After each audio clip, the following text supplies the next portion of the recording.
I want to bring in Morgan State University professor, Dr. Jason Johnson. He is an MS Now political contributor and host of the podcast, A Word with Jason Johnson. Boston Globe associate editor, James Pindell.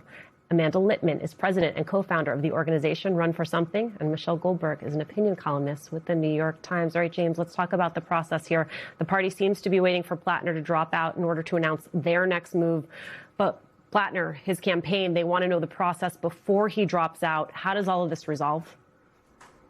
Look, right now we're watching a public negotiation, no matter if people like that or not. I can understand the sentiment of people saying that an accused rapist should not be able to dictate what happens in the future. And he may not. But right now, they are certainly arguing what the contours of that would look like and how exactly do they prop up the folks they want. Look, the dynamic in Maine is pretty simple when it comes to Democratic politics. There's been a moderate sort of cabal that has run the state Democratic politics for a very long time. Graham Plattner just ripped the Band-Aid on that. And now he's trying to say, look, I got 72% of the vote. This is a different type of politics. And the one thing that he definitely does not want is to go back to that moderate establishment cabal type of politics. And he's concerned about it. Whether or not he gets to dictate those terms, again, is what we are seeing right now. And this could go until Monday at 4:45 p.m., though it does appear that the Plattner campaign does understand the writing is on the wall and they have basically no path to go on their own to defeat Susan Collins. James, there's what the Plattner campaign wants. There's what the state party wants. You were just in Maine. What do voters want?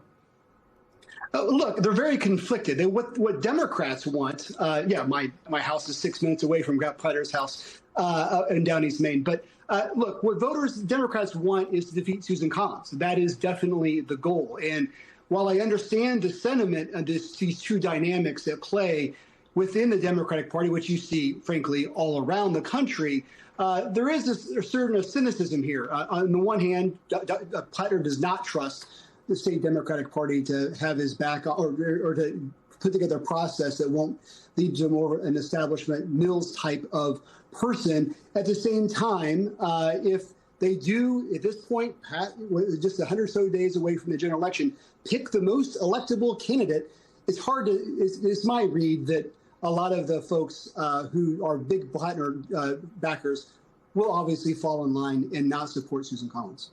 Amanda, you posted this on social media. Graham Plattner shouldn't be a United States senator, and neither should Susan Collins. And I really hope there's a way for both of those things to be true. Your sense of what that might look like?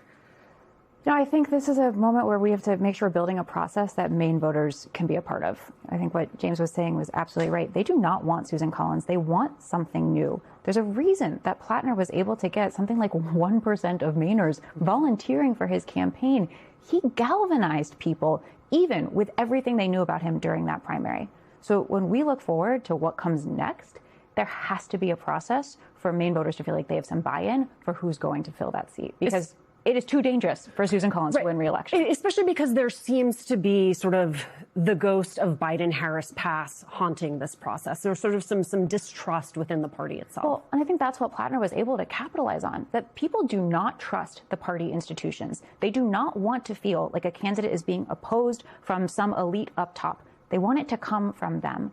And if we are going to have a chance at flipping that seat, which, again, we badly need to do to control the Senate and make sure that Trump does not get his guaranteed Supreme Court justices that he wants, we have to find a candidate that they can get behind. You have been on this journey with voters. Michelle Goldberg, where are you now? I mean, I think it's heartbreaking, not for Plattner, but for all the people who believed in him. And I think it's maybe hard to quite grasp from outside the state how much so many Maine voters invested in this campaign. I mean, there's a sense, I think, among a lot of people who are furious, rightly furious, at the way that this is all unfolded, that he was maybe recruited and imposed by out-of-state progressive activists. And there's a part of that story that's true. But the other part, none of this, we wouldn't be here if he hadn't caught fire with people. If you weren't seeing these huge, at least for Maine, rallies, if you weren't seeing people, kind of turn out and feel deeply invested. And again, that's what makes this such a betrayal and so heartbreaking for those people. And, to what Amanda said, I think that those, no one cares, I think, what Graham Plattner wants to happen next. But those people's aspirations, the party should be trying, I think, in as much as they can, to give them some of what they want, which means, not Graham Plattner, but also not Janet Mills, right? They really didn't want, Janet Mills is the governor. She's 78 years old. The Chuck Schumer and the Democrats in Washington tried to clear a path from her by telling other people not to run. And so you have these mistakes that the progressives made, absolutely. But you also, I think, have mistakes that the establishment made that left the path open for him. Dr. Jason Johnson, what is the lesson here? And I don't ask that in a Monday morning quarterback kind of way. I ask it because I think it has to inform the process moving forward. Alicia, this is not Monday morning quarterbacking. This was the Sunday pregame show, right? Because you had a lot of people who said, and many people of color and many women, when Graham Plattner was on the rise, when he was the boy crush of all the mainstream Acela media people, there were people pointing out, hey, he has a neo-Nazi tattoo. Hey, he said all of these crazy racist things. Hey, there's a history here of inappropriate and abusive behavior towards women. All of these things were apparently there, but you still had people in the state who said that's fine because he's this rough and tumble white guy with a redemption story. But as we heard, and I thought this was excellent with Lawrence O'Donnell last night, even his rough and tumble background story was a bunch of bull. He's not a regular oyster farmer. He primarily provides oysters to his mother's restaurant. He came from a wealthy background. The lesson here is that people need to understand what actual candidates are supposed to be about. You can't just be in love with this image of this man in the woods, Justin Timberlake white guy. You got to find somebody who's actually legitimately connected to the state. And I'm not saying that Maine voters weren't right in wanting something new. I understand they don't want Susan Collins, they don't want Janet Mills. But if you can overlook clear character flaws, if you can overlook huge gaps in someone's story just because you want to project this fantasy onto someone, this is what ends up happening. And I had said before, if he did manage to get elected, he was going to be another Kristen Sinema, he was going to be a Joe Manchin, or he was going to be John Fetterman.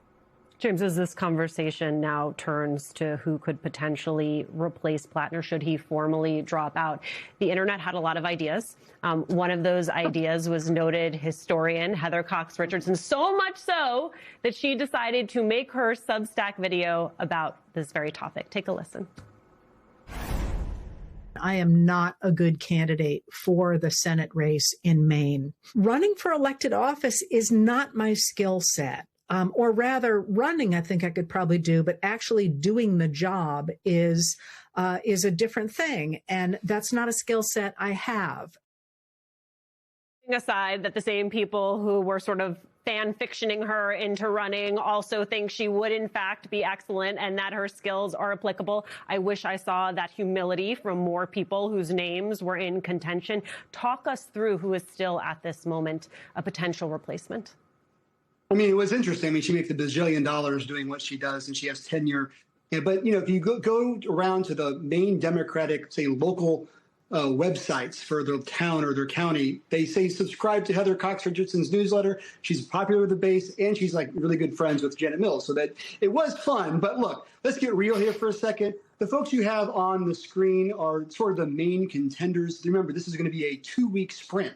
So people can talk all they want about endless debates and endless town hall meetings. That is not going to happen. This is very quick. They have to come up with a replacement by the 27th. And we still don't know the process exactly how this is going to work. So when Graham Plattner or his allies are calling into the state party, there are legit questions, same questions I have, exactly how this is going to work. But look, Troy Jackson, you put on the screen, was endorsed by Bernie Sanders to run for governor. He was aligned very much with Graham Plattner. They campaigned together nonstop. He's going to have that track. Nareem Shah, you saw there, he was very popular, has high favorability ratings. A lot of concerns, though, in terms of insiders and what he actually believes. And then remember, this is an insider game. So Shenna Bellows, who's been around for a long time, actually ran against Susan Collins before and got smoked, but that was in a Republican year in 2014.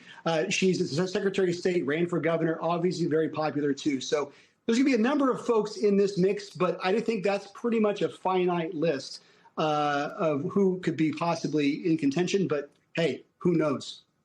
You went to Maine. You observed Plattner yourself. You spoke with voters. Do you think Democrats have an opportunity to thread that needle? I think that in some ways, I think that they have more of a chance to win this seat now than they did maybe a couple of weeks ago when Graham Plattner was severely damaged, but there was not the momentum to replace him. Because look, this is a state that Democrats win the presidency overwhelmingly, where a lot of people are desperate to get rid of Susan Collins. I mean, I think that there was maybe people who were disconnected from the process who were brought in by Graham Plattner. But there were also people who were willing to overlook serious qualms about Graham Plattner because they just want to vote against Susan Collins. And so, any candidate who can kind of bring those two groups along with Maine, if you win, all you really need to do in Maine to win is to get Kamala Harris voters to vote for you. And so it's not a huge lift, but it's something that they need to get on as quickly as possible.